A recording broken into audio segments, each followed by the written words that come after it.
It started like any normal day. I was sitting in front of my computer, my hand resting on a mouse. Move. Left click. Right click. Scroll. That's it. Days passed. And one question kept coming back to my mind. Is this all a mouse really does? I started observing carefully. The mouse doesn't think. It doesn't understand intention. It only follows movement. But then I looked at my smartwatch. It had motion sensors, gyroscope, accelerometer, touch input, heart rate sensor.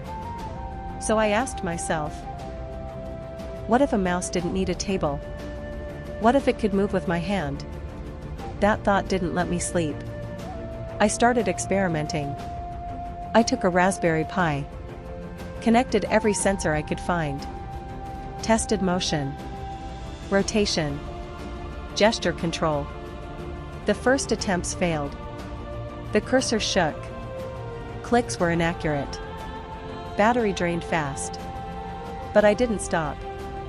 Days turned into nights. Nights turned into weeks. I coded. I tested. I failed.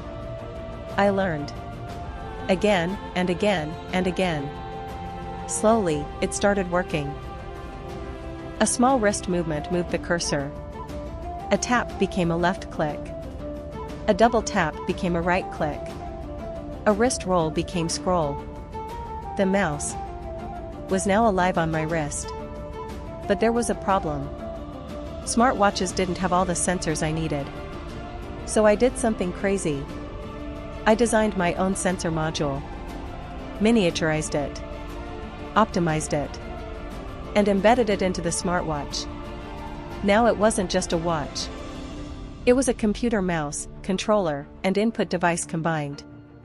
I built an app around it, polished the UI, made it simple, made it powerful. Then I shared it with the world. People noticed. Developers, designers, gamers, creators. Orders started coming in. What began as a simple thought became a global product. One day, I stood on a TED stage. Bright lights. Silent crowd. I raised my hand, moved my wrist.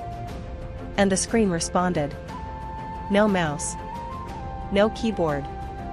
Just an idea. Turned into reality. The audience stood up and applauded. Unlock the power of intuition within you. Yo, the future of interaction is in your hands. Moral of the story. Innovation doesn't always start with a big invention.